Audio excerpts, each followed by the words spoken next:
देवानां च ऋषीणां च गुरुं कांचन सन्निभं बुद्धिभूतं त्रिलोकेशम तम नमामि बृहस्पति। जय श्री बृहस्पति देव। जय श्री राधे कृष्ण।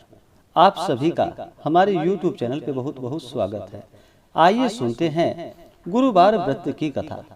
गुरुवार का व्रत जो कि भगवान बृहस्पति देव को अति प्रिय है।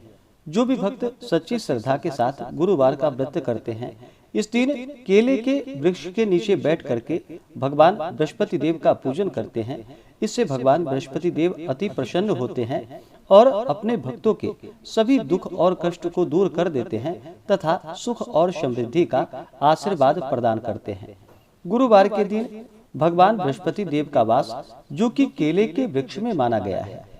गुरुवार के दिन चाहिए कि केले के वृक्ष के चारों तरफ अच्छे से साफ सफाई करके वहां पे एक आसन लगाए और फिर भगवान बृहस्पति देव का पूरे विधि विधान के साथ पूजन करे।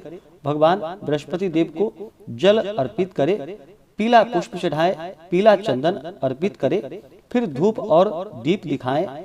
उसके बाद फिर भगवान बृहस्पति देव को जो कि पीले वस्तु का भोग लगाएं, विशेष करके जो कि गुड़ और चने की दाल का भगवान बृहस्पति देव को भोग लगाएं और मुनक्का आदि भगवान बृहस्पति देव को चढ़ाएं।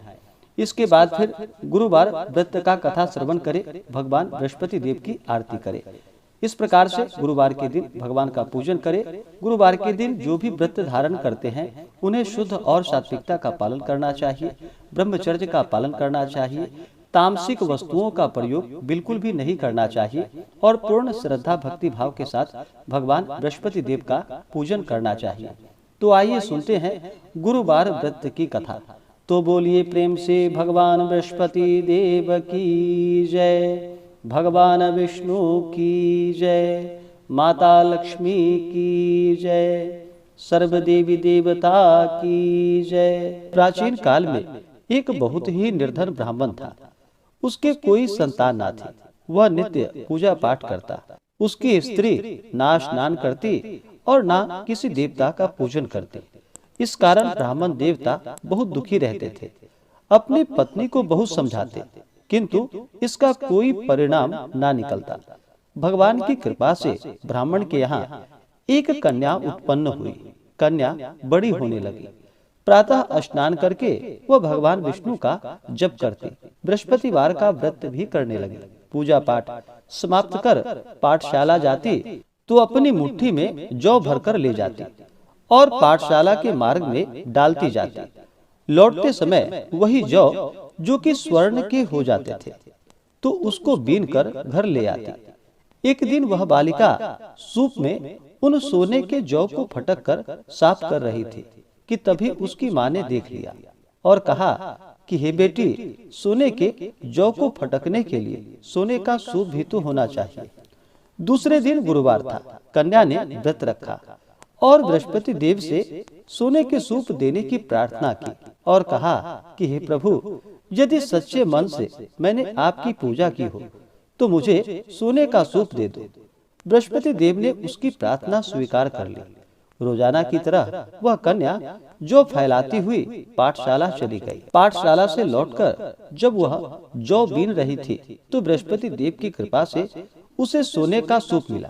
उसे वह घर लेकर आई और उससे जौ को साफ करने लगी, परंतु उसकी माँ का वही ढंग रहा। एक दिन की बात है कि कन्या सोने के सूप में जब जौ को साफ कर रही थी, उस समय उस नगर का राजकुमार वहां से निकला।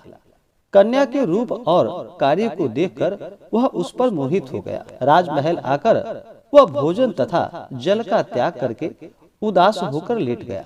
राजा को जब राजकुमार द्वारा अन्न जल त्यागने का समाचार प्राप्त हुआ तो अपने मंत्रियों के साथ वह अपने पुत्र के पास गया और पूछा कि हे बेटा, तुम्हें किस बात का कष्ट है? किसी ने तुम्हारा अपमान तो नहीं किया अथवा कोई और कारण है? मुझे बतलाओ, मैं वही कार्य करूंगा जिससे कि तुम्हें प्रसन्नता की प्राप्ति हो। अपने पिता की बातें सुनकर राजकुमार बोला कि हे पिताजी, मुझे किसी बात का कोई दुख नहीं है।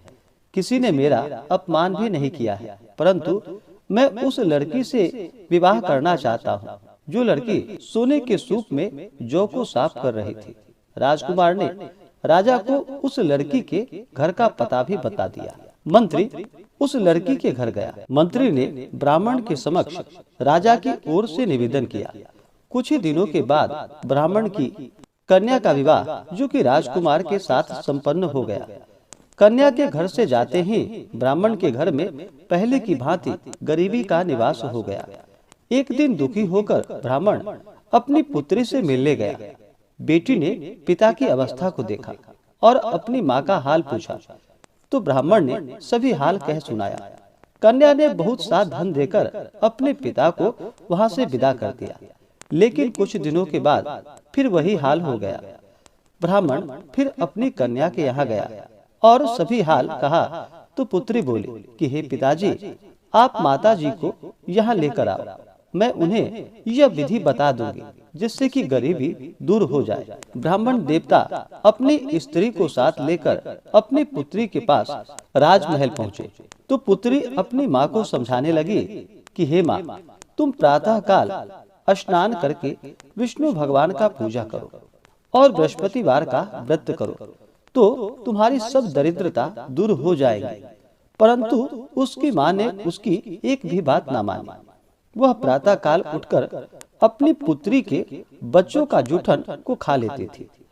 एक दिन उसकी पुत्री को बहुत गुस्सा आया।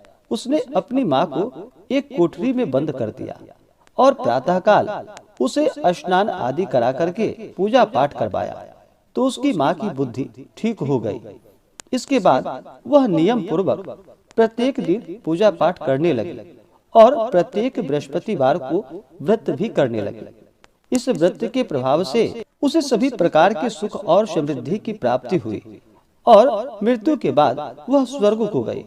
वह ब्राह्मण भी सुखपूर्वक इस लोक का सुख भोग कर स्वर्ग को प्राप्त हुआ। बृहस्पति देव सभी कामनाएं पूर्ण करते हैं जो सद्भावना पूर्वक बृहस्पतिवार का व्रत करते हैं, कथा पढ़ते हैं एवं सुनते हैं या दूसरों को सुनाते हैं। भगवान बृहस्पति देव उनकी सभी मनोकामनाएं पूर्ण कर देते हैं और उनकी सदैव रक्षा करते हैं। जो संसार में सद्भावना से गुरुदेव का पूजन एवं व्रत सच्चे हृदय से करते हैं, उनकी सभी मनोकामनाएं वैसे ही पूर्ण होती है जैसे कि उस ब्राह्मणी की सभी मनोकामनाएं पूर्ण हुई। बृहस्पति देव की कथा का गुणगान किया तो उसकी सभी इच्छाएं बृहस्पति देव जी ने पूर्ण कर दी। इसलिए सभी को चाहिए कि भगवान बृहस्पति देव का पूर्ण श्रद्धा भक्ति भाव के साथ पूजन करे और कथा सुन करके प्रसाद ग्रहण करे। इससे भगवान बृहस्पति देव अति प्रसन्न होते हैं और अपने भक्तों की सभी मनोकामनाएं पूर्ण करते हैं। तो बोलिए प्रेम से भगवान बृहस्पति देव की जय, भगवान विष्णु की जय, माता लक्ष्मी की जय। इसी प्रकार से जो भी भक्त सच्ची श्रद्धा के साथ नियम और निष्ठा के साथ गुरुवार का व्रत करते हैं, भगवान बृहस्पति देव प्रसन्न होकर के अपना कृपा प्रदान करते हैं। तो आशा करता हूँ कि यह जानकारी आपको अच्छा लगा हो। ऐसे ही ज्ञानवर्धक जानकारियाँ प्राप्त करने के लिए हमारे इस चैनल पे अगर आप नए हैं तो चैनल को लाल बटन दबा करके सब्सक्राइब करें, साथ में बेल आइकन घंटी को दबाएं ताकि मेरे वीडियो का नोटिफिकेशन आपको समय से मिलता रहे। वीडियो को लाइक करें, शेयर करें, सुखी रहें और स्वस्थ रहें। जय श्री राधे कृष्ण। धन्यवाद।